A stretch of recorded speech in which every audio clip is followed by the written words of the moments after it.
Hello అండి. అందరికీ 'wife of సూర్య' కథకు స్వాగతం. ముందుగా మీ అందరికీ ఒక చిన్న రిక్వెస్ట్ అండి.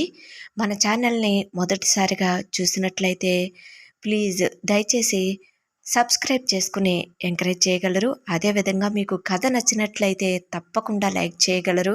కథను పూర్తిగా వినిన తర్వాత మీకు నచ్చినట్లయితే కథ ఎలా ఉంది అనేది కామెంట్ సెక్షన్లో తెలియజేయడం మాత్రం మర్చిపోవద్దండి.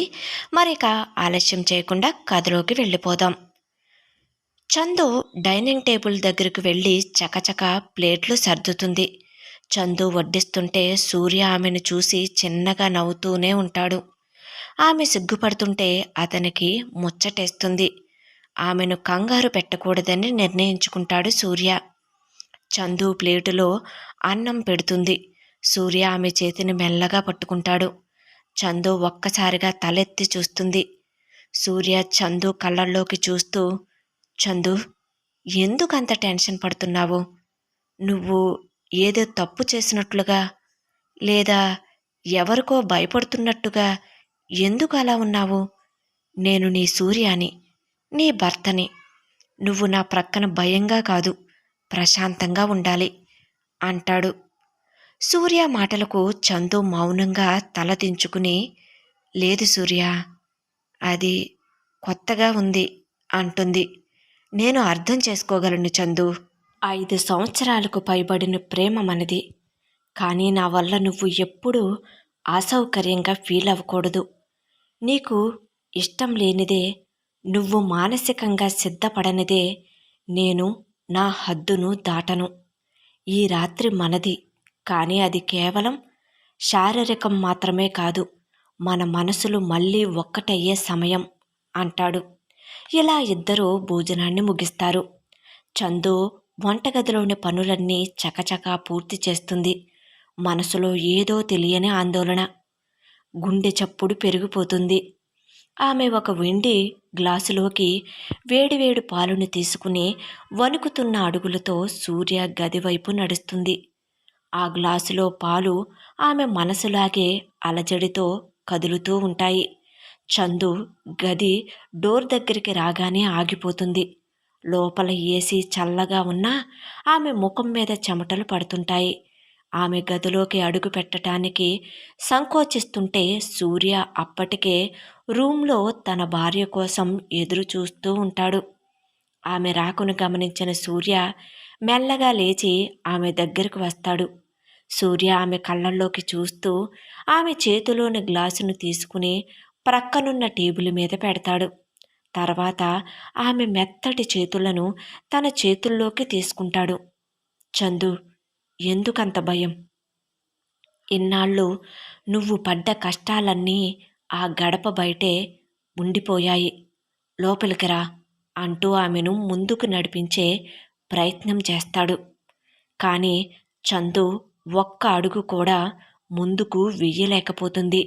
ఆమె కళ్ళు కిందకు వాలిపోయి కనుబొమ్మల మధ్య ఒక చిన్న వణుకు. ఆమె తన కాళ్ళు భూమికి అతుక్కుపోయినట్లుగా భావిస్తుంది.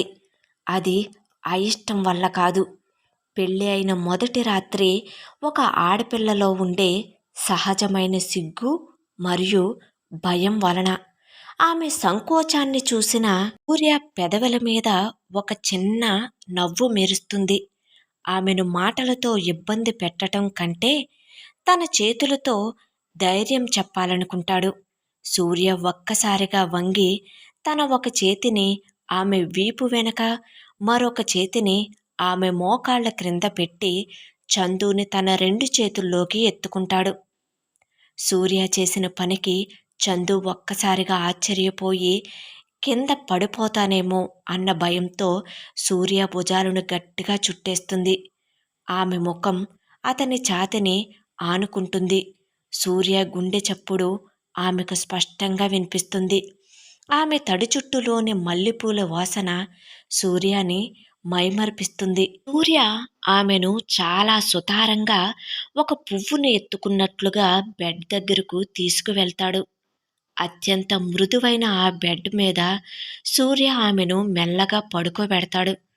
ఆమె ఇంకా అతని చేతులను వదలటం లేదు. సూర్య ఆమె కళ్ళల్లోకి చూస్తూ ఆమె ముఖం మీద పడుతున్న జుట్టును పక్కకు జరిపి, ఇకపై నీ ప్రతి భయాన్ని, ప్రతి సంకోచాన్ని నేను ఇలాగే దూరం చేస్తాను చందు అని ఆమె నుదిటి మీద ప్రేమగా ముద్దు పెట్టుకుంటాడు. చందు కళ్ళు మూసుకుని ఆ క్షణాన్ని తన మనసులో భద్రపరుచుకుంటుంది. 5 ఏళ్ల నిరీక్షణ తర్వాత ఆమెకు ఒక నిశ్చలమైన నీడ దొరుకుతుంది. సూర్య ఆమెను బెడ్ మీద పడుకోబెట్టి ప్రక్కనే కూర్చుంటాడు. చందు ఇంకా స్పర్శలోంచి ఇంకా తేరుకోదు. ఆమె కళ్ళు సూర్య వైపు చూడలేక సిగ్గుతో వాలిపోయి ఉంటాయి. అప్పుడు సూర్య బెడ్ ప్రక్కన ఉన్న టేబుల్ సరుగులోంచి ఒక వెల్వెట్ బాక్సును బయటకు తీసి చందు అని అంటాడు. పడుకుని ఉన్న ఆమె లేచి కూర్చుంటుంది. సూర్య ఆ బాక్సును తెరిచి చందు ముందు ఉంచుతాడు. అందులో రోజ్ గోల్డ్తో చేసిన ఒక అందమైన బ్రాస్లెట్ ఉంటుంది. దానిమీద చిన్న చిన్న వజ్రాలు పొదిగి ఉంటాయి. మధ్యలో ఉన్న చిన్న హార్ట్ షేప్ లాకెట్లా ఉంటుంది. చందు, ఒకసారి నీ చెయ్యి ఇలా ఇవ్వు అంటాడు. జరగబోయేది అర్థం చేసుకున్న చందు, ఎందుకు సూర్య? ఇప్పటికే నువ్వు నాకు చాలా ఇచ్చావు. నా జీవితాన్ని, నా పిల్లల భవిష్యత్తును మార్చావు. ఇంత ఖరీదైన నగ నాకు అవసరమా అంటుంది. సూర్య ఆమె చేతిని తన చేతిలోకి తీసుకుని, చందు, ఇది కేవలం నగ కాదు. ఈ వజ్రాలు ఎంత స్వచ్ఛమైనవో నీ మీద నా ప్రేమ అంత స్వచ్ఛమైనది అంటూ సూర్య ఆ బ్రాస్లెట్ను ఆమె మణికట్టుకు తొడుగుతూ, నగలు అంటే కేవలం అలంకారం మాత్రమే కాదు చందు, అవి మన బంధానికి సాక్ష్యాలు. ఈ బ్రాస్లెట్ నీ చేతికి వేస్తున్నానంటే దాని అర్థం నీ చేయి పట్టుకుని ఈ సూర్య ప్రాణం ఉన్నంత వరకు నిన్ను వదిలిపెట్టడు అని. నీ జీవితంలో ఎదురయ్యే ఏ కష్టాన్నైనా ఈ చేయి అడ్డుకుంటుంది అంటాడు. ఆ బ్రాస్లెట్ ఆమె మణికట్టు మీద మెరుస్తుంది. చందు ఆ నగను చూసి, సూర్య, ఇది చాలా అందంగా ఉంది. కానీ నా చేతులు ఇన్నాళ్ళు కష్టపడి కాయలు కాచాయి. వీటికి ఇంతటి విలువైన నగలు అవసరమా అని చిన్నగా అడుగుతుంది. సూర్య ఆమె చేతిని ముద్దు పెట్టుకుంటూ, ఆ కష్టాలన్నీ గతం చందు. ఈ చేతులు ఇకపై కేవలం నా ప్రేమను, మన పిల్లల భవిష్యత్తును మాత్రమే పట్టుకోవాలి. ఈ బ్రాస్లెట్ నీకు ఎప్పుడూ నా గుర్తుగా ఉంటుంది అంటాడు.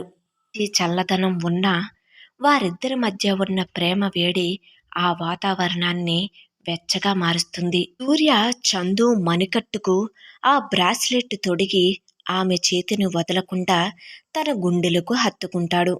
చందు తలదించుకుని ఉంటుంది. కానీ ఆమె కనురెప్పల వెనక కన్నీటి చుక్కలు మెరుస్తుంటాయి. సూర్య ఆమె గెడ్డం పట్టుకుని మెల్లగా తన వైపు తిప్పుకుంటాడు. ఆమె కళ్ళల్లో నీళ్లను చూసి అతని మనసు కరుగుతుంది. చందు, ఎందుకు ఈ కన్నీళ్ళు? ఈరోజు మన జీవితంలో అత్యంత సంతోషకరమైన రోజు కదా అంటాడు. చందు వణుకుతున్న గొంతుతో, సూర్య, ఇదంతా చూస్తుంటే భయంగా ఉంది. లోకం నన్ను వెలివేసినప్పుడు, నా గతం నన్ను వెంటాడినప్పుడు నువ్వు దేవుడిలా వచ్చి నన్ను ఆదుకున్నావు. 2 పిల్లలున్న ఈ అభాగ్యురాలికి ఇంతటి గౌరవాన్ని, ప్రేమని ఇస్తావని నేను కలలో కూడా అనుకోలేదు. నా గతం గుర్తొస్తే నీ ప్రేమకు నేను అర్హురాలినా అనిపిస్తుంది అంటుంది. సూర్య ఆమె పెదవుల మీద తన వేలు ఉంచి మాట్లాడనేయడు.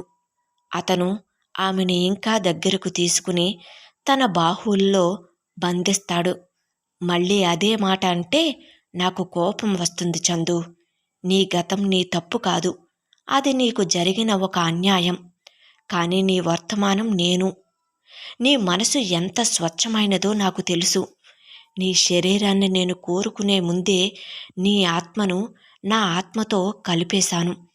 నువ్వు నా భార్యవి, నా పిల్లలకు తల్లివి, అంతకంటే మించి నా ప్రాణానివి అంటూ సూర్య నెమ్మదిగా ఆమె నుదిటి మీద పడుతున్న ముంగురులను పక్కకు జరిపి ఆమె నుదిటిపై ఒక సుదీర్ఘమైన ముద్దు పెట్టుకుంటాడు. ఆ ముద్దులో నేను నీకు ఉన్నాను అనే వేల మాటల అర్థం ఉంటుంది. అప్పుడు చందు మెల్లగా కళ్ళు తెరిచి సూర్య కళ్ళల్లోకి సూటిగా చూస్తుంది. మొదటిసారి ఆమె కళ్ళల్లో భయం పోయి ఒక అంతులేని ప్రేమ కనిపిస్తుంది. ఆమె తన చేతులతో సూర్య చొక్కాను గట్టిగా పట్టుకుని అతని ఛాతీలో ముఖం దాచుకుంటుంది. సూర్య, ఇకపై నేను ఎవ్వరికీ భయపడను. నీ గుండె చప్పుడు వింటుంటే నాకు ఒక కొండంత అండ దొరికినట్లు ఉంది.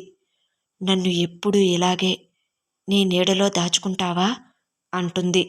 సూర్య ఆమె వీపు మీద చెయ్యి వేసి నిమురుతూ ఆమె మెడవంపు దగ్గర తన ముఖాన్ని ఆనించి ఆమెలోని ఆందోళనను తన ప్రేమతో కరిగించేస్తాడు. మెల్లగా ఆమెను పడక మీద పడుకోబెట్టి ఆమె కళ్ళల్లోకి చూస్తూ, ఈ రాత్రి మన 5 ఏళ్ల నిరీక్షణకు సాక్షి చందు.